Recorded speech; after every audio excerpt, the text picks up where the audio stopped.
যেমন ষষ্ঠী আত্মীয়র বাড়িতে গিয়ে খেয়েছিলাম, দুপুরে খাওয়া দাওয়া করে আমি আরএসএস এর প্রোগ্রামে চলে গেছি।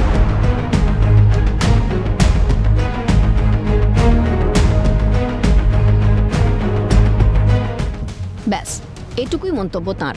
আরএসএস এর অনুষ্ঠানে যাওয়া নিয়ে আর একটি শব্দও খরচ করলেন না দিলীপ ঘোষ। রাজ্যে যখন কেন্দ্রীয় স্বরাষ্ট্রমন্ত্রী সভা করছেন বিজেপির কর্মী সমর্থকদের নিয়ে, বিজেপির প্রাক্তন রাজ্য সভাপতি দিলীপ ঘোষ গেলেন উলুবেড়িয়ার আরএসএস এর কার্যালয়। সংঘ শিক্ষাবর্গ 2025-এর অনুষ্ঠান হল উলুবেড়িয়া তাঁতিবেড়িয়া সারদা শিশু মন্দির বিদ্যালয়। সেখানে গিয়ে কি আরও জল্পনা বাড়ালেন দিলীপ ঘোষ? দলের সঙ্গে কি দূরত্ব বাড়ছে প্রাক্তন রাজ্য সভাপতি তথা প্রাক্তন বিজেপি সাংসদ দিলীপ ঘোষের? দিলীপ ঘোষের সঙ্গে কি রাজ্য নেতৃত্বের একাংশের মতবিরোধ তৈরি হয়েছে? এই প্রশ্নই এখন ঘুরপাক খাচ্ছে বিজেপির বঙ্গ রাজনীতির অন্তরে। কয়েক বছর আগে হলেও ছবিটা এরকম হতো না। 26-এর বিধানসভা ভোটের রণনীতি ঠিক করতে রবিবার কলকাতায় এসেছিলেন কেন্দ্রীয় স্বরাষ্ট্রমন্ত্রী অমিত শাহ। দিনভর ছিল তাঁর ঠাসা কর্মসূচি। একসময় তিনি রাজ্যে এলে তাঁর ছায়াসঙ্গী হতেন দিলীপ ঘোষ। পরিবর্তিত পরিস্থিতিতে দিলীপ ঘোষ কি কোণঠাসা? শাহী সভায় আমন্ত্রণ পাননি দিলীপ ঘোষ, ডাক পাননি আলিপুরদুয়ারের প্রধানমন্ত্রীর সভাতেও। কিন্তু কেন? এই প্রশ্নই এখন ঘুরপাক খাচ্ছে বিজেপির অন্দরে। বিজেপি নেতৃত্ব প্রকাশ্যে বিষয়টি নিয়ে মুখ খুলছেন না, তবে নিজেই এর ব্যাখ্যা দিয়েছেন দিলীপ ঘোষ। আমার সারাদিনের প্রোগ্রাম ঠিক ছিল, আমাকে এই বৈঠকে ডাকা হয়নি। আমার মনে হয় আরও কয়েকজন প্রাক্তন রাজ্য সভাপতি আছেন যাদেরকেও ডাকা হয়নি। তো ডাকা হয়নি যখন, যেখানে সাংগঠনিক বৈঠক, সেখানে যাওয়াটা আমাদের কাছে নিয়ম নয়। যাদের ডাকা হয় যেটুকু বলে সেটুকু করাই আমাদের ডিসিপ্লিন। সেইভাবে আমাকে ডাকা হয়নি বলে আমি যাইনি। কেন আপনাকে কোথাও ডাকা হলো না বলে মনে করছেন? সেটা তো যারা ডাকছেন তারা জানেন কেন ডাকা হয়নি। মাননীয় অসীম ঘোষ আছেন, মাননীয় তথাগত রায় আছেন, এরাও প্রাক্তন রাজ্য সভাপতি। ওদেরকেও ডাকা হয়নি, আমাকেও ডাকা হয়নি।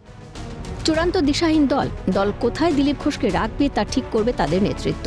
তবে দিলীপের অনুপস্থিতি বিজেপির শেষের শুরু বলেই মনে করছেন তৃণমূলের রাজ্য সহ সভাপতি জয়প্রকাশ মজুমদার।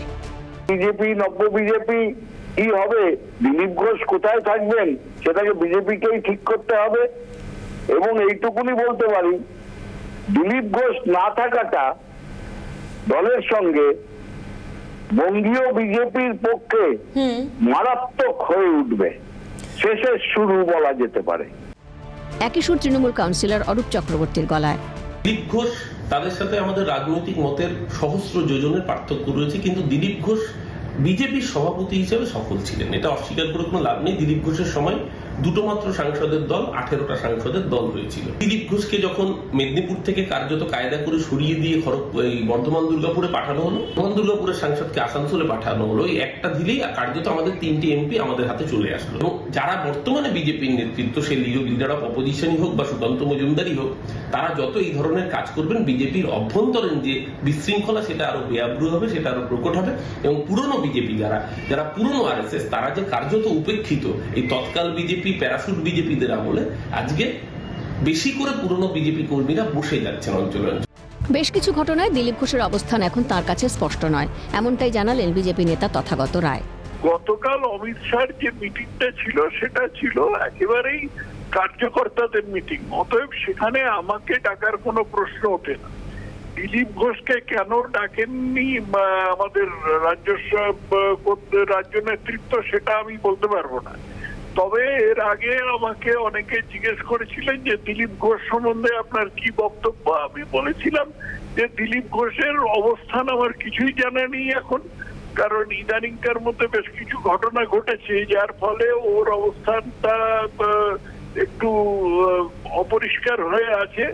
অতএব এ বিষয়ে আমার আর কিছু বলার নেই আর কি। এই হচ্ছে আমার বক্তব্য। দীঘার জগন্নাথ মন্দিরে মুখ্যমন্ত্রীর সঙ্গে দিলীপ ঘোষকে দেখার পর থেকে দিলীপ ঘোষকে কার্যত বয়কট করছে দল। পাশাপাশি আরএসএস এর প্রায় সব কর্মসূচিতেই দেখা যাচ্ছে দিলীপ ঘোষকে। প্রশ্ন উঠছে, তবে কি সংঘের সঙ্গে সম্পর্কে কোনো ছেদ পড়েনি দিলীপের? রাজনৈতিক মহলের মতে দিলীপের জগন্নাথ মন্দিরে যাওয়া নিয়ে রাজ্য বিজেপি সেই অর্থে কোনো কঠিন সিদ্ধান্ত নিতে পারেনি এখনো। এর পিছনে অন্তর্নিহিত কারণ হলো আরএসএস। সংঘের সঙ্গে সুসম্পর্ক এখনো রয়েছে দিলীপ ঘোষের। তাই কি কোনো কঠিন সিদ্ধান্ত নিতে পারছে না দল? নির্দিষ্ট কোনো পদে বা দায়িত্বে না থাকলেও দিলীপ ঘোষ রাজ্য বিজেপির কোর কমিটির সদস্য। আর দিলীপ ঘোষের দাবাং চাল বুঝিয়ে দেয়, দিলীপ ঘোষ কার্যত এখনও আছেন দিলীপ ঘোষেই। সুপ্রিয় রায় ও প্রীতিশ বন্দ্যোপাধ্যায়ের রিপোর্ট, ক্যালকাটা নিউজ।